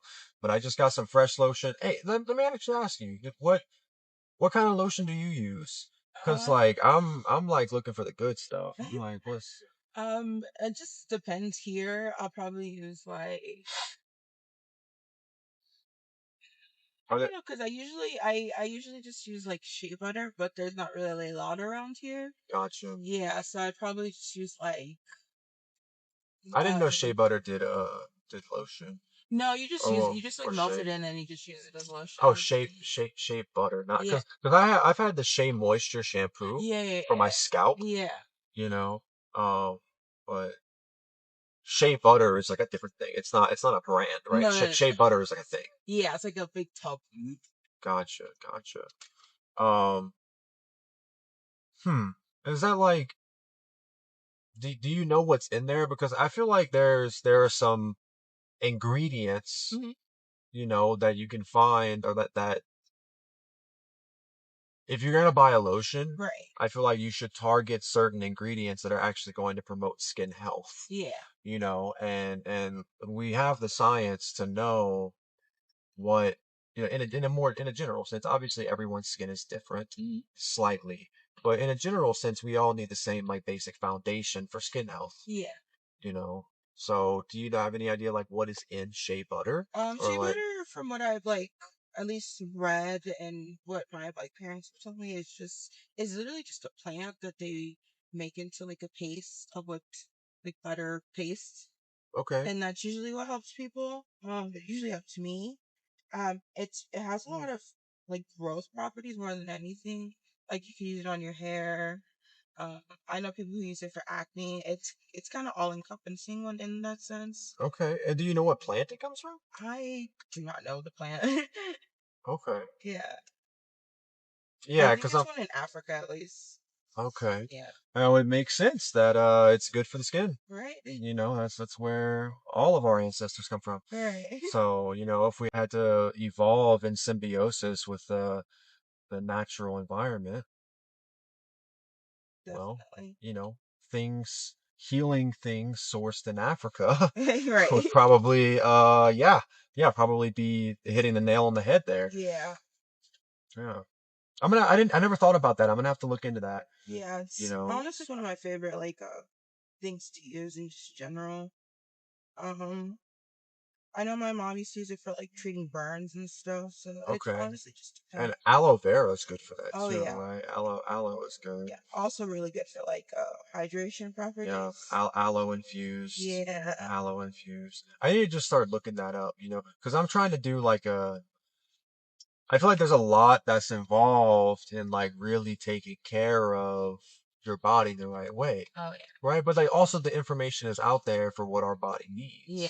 So it's like when it comes to like what you use to wash your hair with, what you put on your scalp, Yeah. what you brush your teeth with, what kind of lotion you use, what you eat, Yeah. you know, how you promote gut health, like everything under the sun, right? Yeah. Um, like fingernails, toenails, like I feel like there's one more thing I'm missing. Uh, beard health is a thing that I've been focusing on a lot more, you know, just like my facial hair health Yeah.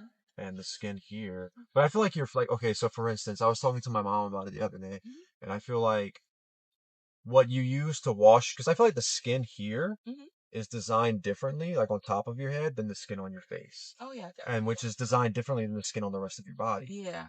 right? And so like every region of your body, like I mean, you know, because I feel like probably hands and arms and like kind of the general areas are probably, but then you have head, face, and then like obviously like your genital area. Yeah. That requires like a special type of care too, Yeah. right? Mhm. So I think like if you kind of like break up your body into regions like that, then you can apply specific care based on what those different regions Yeah. require to be optimally healthy. Um, and so I need to do like the homework, the research to figure out, okay, how do I optimize scalp health? Right. What type of natural ingredients? And I know essential oils Yes. can help a lot too, because those are plant based. Yes. Those are derived from plants, you know, and like obviously like plants are more ancient than us, Yeah. you know, and we evolved like to have a relationship with plants.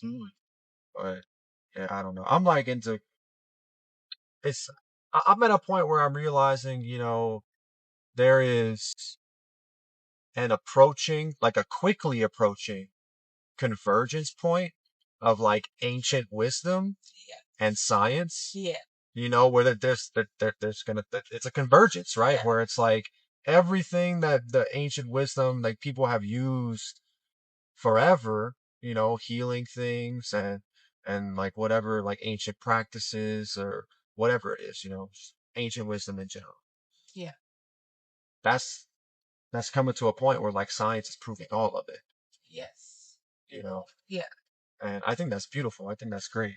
You know, as like come back full circle and then like what's gonna happen when everyone sees the convergence and then integrates ancient wisdom with like intention and like that's like real understanding. Right.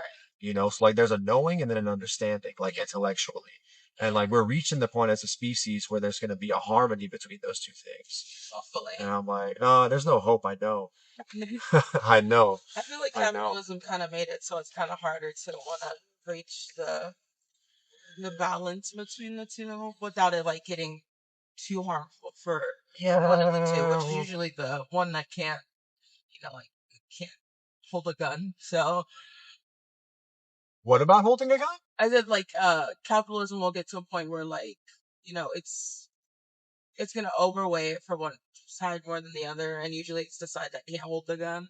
The plants can't really do much and capitalism can do a lot of money. You know, The moves the world plants can't do much. in the sense of like they can't fight back. Yeah, they can. They can't fight back up, against a gun, not against like Yeah, they can. chopping down trees.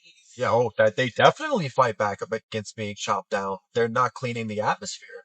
Oh yeah, I mean, but that's not gonna. It's a gradual process. Yeah, it's a gradual process. But they are and, like, definitely fighting back. And that's not gonna affect the rich. It's gonna harm the. It's gonna affect everyone. It's gonna harm the people who are closer to the planets, like it is now. Like how like in Hawaii, it's affecting the native Hawaii, or in the Amazon rainforest, it's affecting all the tribes in the Amazon more than it's affecting the government at the moment. It's gonna happen, but it's gonna happen over time when most people are already dead, and they don't really gotta worry about it. It's affecting everyone. Oh yeah, but not You know, in the same vein. not in ways that are apparent necessarily. But I mean, there's an energetic balance to the ecosystem of our planet. And that, all of the dis-ease and conflict in the world it's not happening in a vacuum. It's happening as a part of the energetic balance, right? And so it's Yeah. like, yeah, it's affecting everyone and everything, and it's all connected, Yeah. And so it's like, maybe not I see what you're saying, that it's not going to directly, they'll be able to shelter themselves from certain impacts of it temporarily. Yeah. But you can't escape it. Yeah. You can. I mean, Elon thinks we can, Of but course, like, good luck but to him, but it's, still at that point, the people at this moment who are harming the plants, who are harming the environment, will ultimately not care about it in the 60 years and 70 years, because at that point they are gonna already be gone. That's gonna be their descendants like issue, and even then, their descendants probably won't hear as much as they need to until it's too late. yes. With that last little bit, until it's too late. Right? And that brings us back around to, we need to fucking care about it. Right? Because there is a point where it will be too late. So, like I was saying, I do believe that, I know we're reaching a convergence point and a tipping point in the balance of things. Right? And I know that's going to go in a positive direction. Because the systems that are in place, that are keeping us prisoner to the illusion of competition, because there is no competition. Competition is something we made up. I mean, and everything exists in balance. Right. And so we play these games as humans, governed by stories, but our stories are also evolving. Yeah. Right? And that's why I pointed to the convergence of ancient wisdom and science, because once that happens and that understanding permeates, people are going to straighten out. Because there's going to be no option. Because people won't tolerate it anymore. Like it won't be tolerated. And then also, you gotta think about this, like, all these old fucks that are in office, they're gonna die soon. They, like, it's not, they don't have forever. Yeah. And power and influence is necessarily going to shift down into the hands of the younger generation. That's how it always works. So the convergence point is approaching. And so too is an awakening. And then healing. And then healing, like, the entire system of the planet is going to begin healing. And there are some rough days ahead, surely. But my outlook on the future is, we are on our way to paradise. Because of the convergence that's approaching. And I believe very firmly, most of us who are alive today will see it in our lifetime. I'm very confident in that. That's the train I'm on. You know what I mean? That's the only thing I'm walking towards. Right. That's the only thing I'm walking towards is the paradise that is imminent. Right. So I'm gonna be a part of that.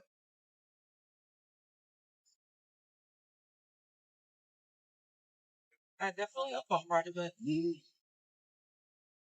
Well, what do you want to be a part of? Uh, honestly, right now it's part of the classic pizza right on time. More than everything else is after I graduate's problem. Right. Yeah. I get that. I get that. Um, that's a hard cycle to escape. It's a difficult cycle to escape, but it happens here and here. You know, that's where you escape that cycle. And for me recently, like I've been breaking out of the cycle, you know,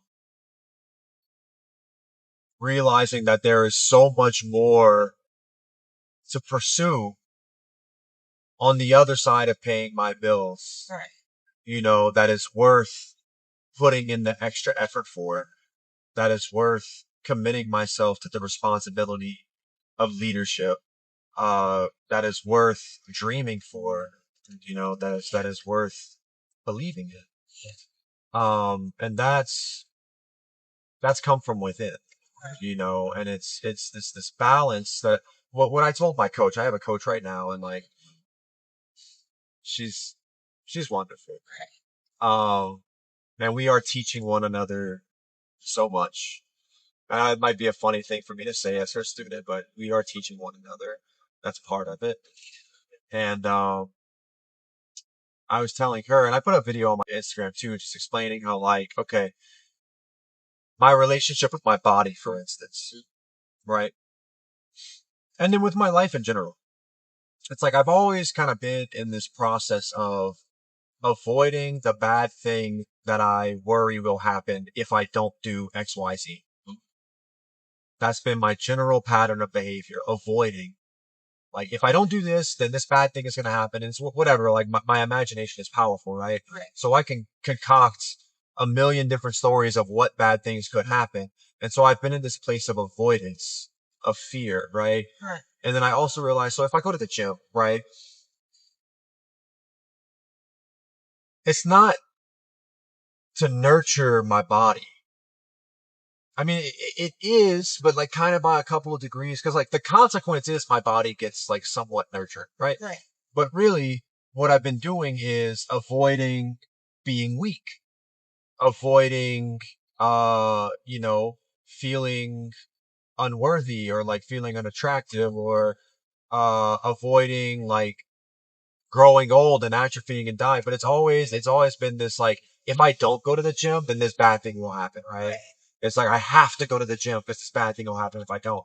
And so there's been like that in itself, my relationship with exercise and my relationship with my body and my muscles and my system and moving and all of it, it's still been rooted in fear. And so I realize it's this process. Whenever I go there, I look, you know, I'll go there with a list of things I have to do, this number of sets, this number of reps, these exercises. It's so structured. It's like, okay, you have to adhere to this and the weight has to go up or whatever, and you have to get stronger. And it's like, it's so, there's too much pressure around that. And it's this constant cycle of demanding and then judging. Right. And then demanding and judging and demanding and judging. And it's like, that, in a way, is the essence of capitalism too. I guess you could say, you could blow that up. That might be a little bit, there are probably better words to use to describe the cycle of capitalism, but I feel like you can probably see the connection. Yeah. Right? And so it's like, we need to collectively escape that cycle. Yeah. And it needs to be more of a nurture and protect or something like that. nurture and protect, nurture and protect. I feel like that's a much better cycle than demand and judge. Yeah. You know, and I just made that up, but it feels better. Yeah. Or love, nurture, and protect, or whatever. But even just doing that is like now I'm taking that attitude, that energy, and applying it to everything. Right? That energy of like I'm gonna love my situation, love myself, like slow down enough internally, right? Slow down to listen and to see and to feel and to, like, with regard to exercising, listen to my damn body and, like, take the time to move a little bit, feel where I might be stiff, feel where my joints might be hurting a little bit, understand, okay, what possibly has been neglected, what needs attention, and you can definitely blow that up to our society, right? What has been neglected, what needs attention, feel the pain, feel the signal that we are receiving Yes. of who needs the care, who needs a leg up, Right. right? Where does the attention need to be placed? Who needs our support? And if we ran a society that way, we would live in so much more harmony with one another because we would be looking out for one another, right? And we would be helping to pick one another up instead of trying to cut one another down so that we could feel larger, you know? I'm a fucking leader, bro. Let's fucking go. Like, I don't know. I'm just really grounded and like rooted in that right now. This understanding of like how the balance of everything needs to be. And you can expand that to the planet. Yeah. About the like where does the attention need to go? Where does the nurturing and the protection need to go? Where does the support need to go? Yeah. Where is it needed most? What parts of our system globally are fractured and like oozing with pain and suffering, and like where does the help need to be delivered by people who want to see the rest of the world succeed also? So, but that's what we need, is we need people willing to do that.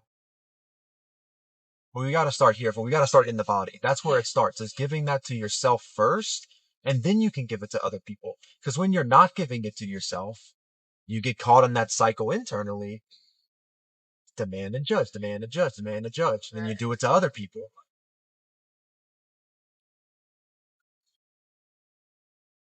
What do you think about all that? I've just been ranting. No, you're good. I'm just processing. Yeah, I kind of agree. Especially with the parts of like how to heal the environment and stuff. Yeah. Everything exists in relation. Yeah. And if we fail to nurture our planet properly, it will fail us. Yeah. Definitely. I can 100%. That's literally what's happening at this. Yeah, because we have a sacred relationship with this planet. Yeah. We do. And it's it's a unique one if you really think. Of course. Yeah. Not that I don't think there are other life-giving planets. Yeah. Of course I believe but there are no other Earths. There is one Earth. Right. Right? So yes, it's unique in its own way. But yeah, it's sacred, and we have been violating that sacredness collectively. It's time for that to stop. But it has to start with the body. Because you can't violate the sacredness of your own body and that not manifest outwardly. Yeah. So.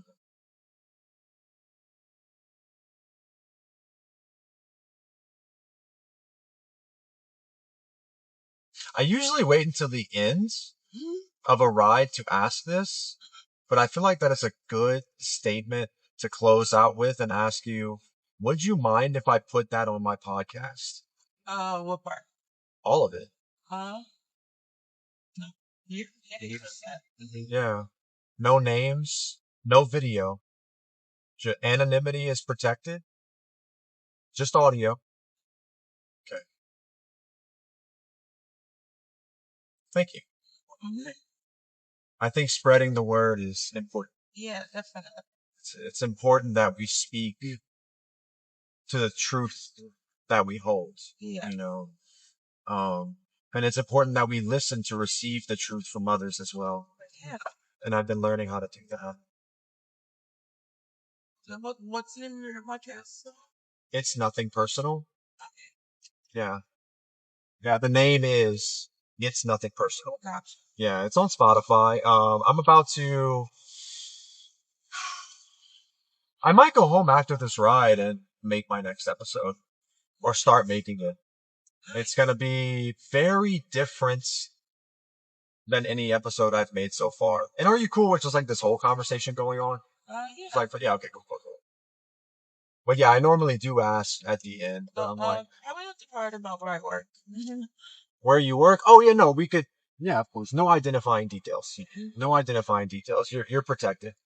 I care. Like I care very much about that. Yeah. Because I kind of just work everywhere. Yeah. You know what I mean? Right. I'm always on the move. But yeah, no, we won't tell anyone where you work, and I'll remove all of the everything comes out. No one's gonna know. Yeah.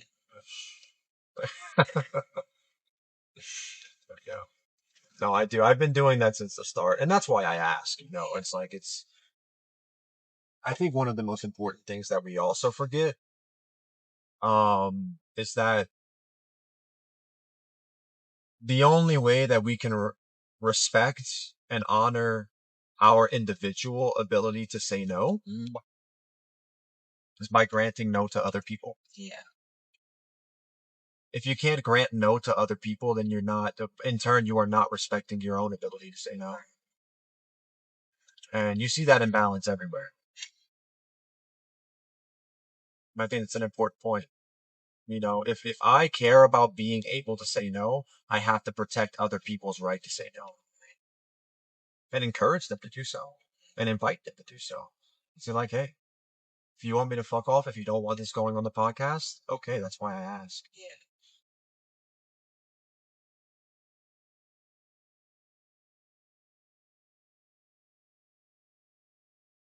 I'm gonna cut that out too. Yeah, okay. Right. You know, like Right. anything that would. So it's all. Okay. Also, your name gone. So just like you're just a human being that I'm talking with. That's kind of the point. It's nothing personal. Yeah. Yeah. But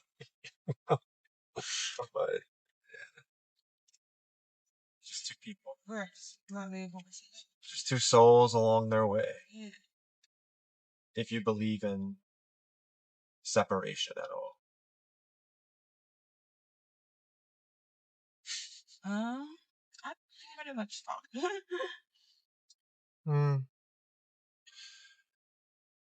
That's okay. I'm writing a book. So yeah. I'll provide the answers. Alright.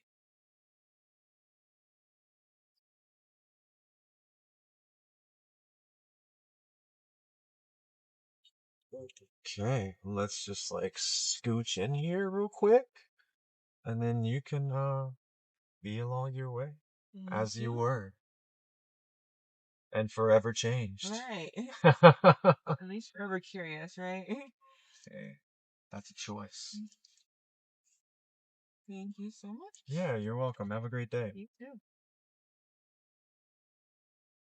All right, see ya.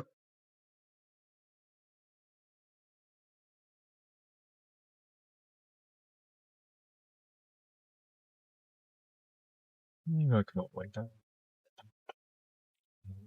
To his dirty face. Oh, and a piece. Okay, I hope you guys enjoyed that last conversation for this episode. As I said, that one is called Symbiosis. And the voice at the beginning of that conversation, I just rolled a nat 20 on that. that was the voice of someone I actually met a few weeks back. I don't know, maybe 4 or 5 weeks, a little over a month ago. Her name is Katie Tovar. She is Denver local, and she is a healing facilitator out here. Um, I don't wanna get too in depth into trying to describe who she is for fear of butchering it, and she might have my head for it.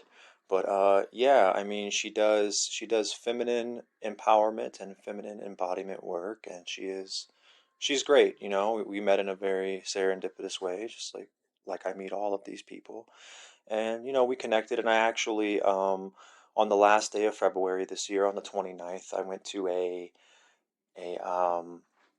cannabis, what you call it, like a 420 somatic healing ceremony, which was very profound. It was profound. So I can say with the utmost confidence, Katie is the real deal. She does good work.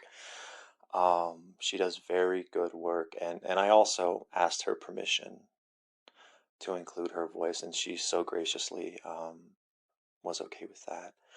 Uh, But yeah, go ahead and check her out. I will link her profile in the description. And she also does a podcast, which is fucking gas. Her podcast is great. It's one of my recent favorites. The name of her podcast is The Feminine Untamed, and she is doing an amazing job there. She's doing an amazing job in her work, in her journey, in her integrity, just all around like squad material. She's the real deal. Um, just thought I'd give her. She's been so impactful to me in the time that I've known her. So I thought profoundly impactful. um, so I thought she deserved a genuine, like individualized shout out from me. Thank you, Katie. And I'm sure we will work together more in the coming days and months. I'm going to send you guys away with two songs back to back, just to let you guys exit the mode of whatever this episode was, whatever it did for you, whatever it might have brought up. If you've made it all the way to the end, I am grateful to you. Thank you for being here. As I said at the beginning, thank you for giving me your time, giving me your ears, listening to these conversations, because all of these conversations are a part of my work, and I am so fortunate to have the tools to be able to share this with all of you, and it's a blessing. It's a blessing for me to be able to meet these people and have these conversations in the first place. And as I said, in Don't Look Away, it's that these conversations are only going to get better. Or maybe I said that in what was it? What is the value of art? Or the value of art? I'm forgetting the titles right now. They aren't so important. But yeah, no, thank you for being here. I really appreciate it. I hope you've enjoyed this. If you have any feedback, uh, yeah, I'd love to hear it. Thoughts, comments, feedback. If you enjoyed this, please do like, share, subscribe, whatever, whatever you want. Support this however you want to. This is an invitation to support me in this work, and yeah, I'm gonna keep doing my best to do this outside of the pressure of demand and judgments, and just make it more about invitation and and receiving, I guess, invitation and love, because I feel like this is a completely different kind of thing than any of the other episodes I've produced, right? And I poured a lot into this. I had so much fun, and it's so good, and to me it just lights up my fucking heart. This whole thing, I had so much fun with it, and again, like I said, So grateful to you all. Thank you for being here. Thank you for supporting. Look forward to more content by me, whether it be on my journal, more podcast content. Who knows? Who knows? My New Year's resolution this year was to listen to my intuition. If you happen to listen to my New Year's resolution episode, and I have been, I've been making progress in that department for sure. So I want this to be more of an intuitive process. With all that being said, I don't want to ramble on forever. Enjoy these last two songs. Titles will be in the description.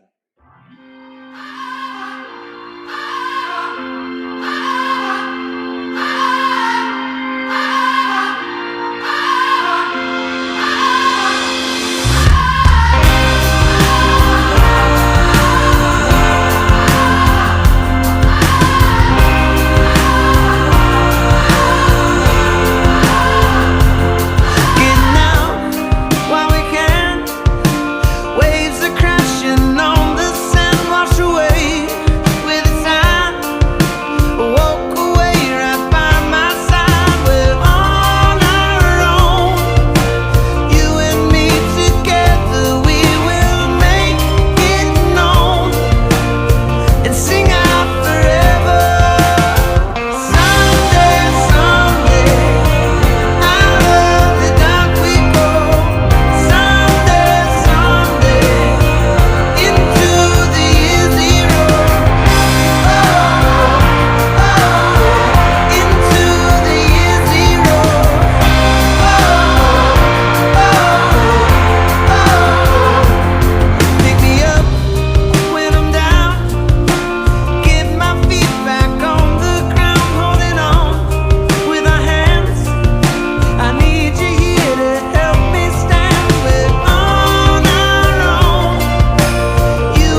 Oh, yeah, and one last little note. I reference the coach I've been working with several times throughout this episode. Her name is Kirsty Blue. She is amazing.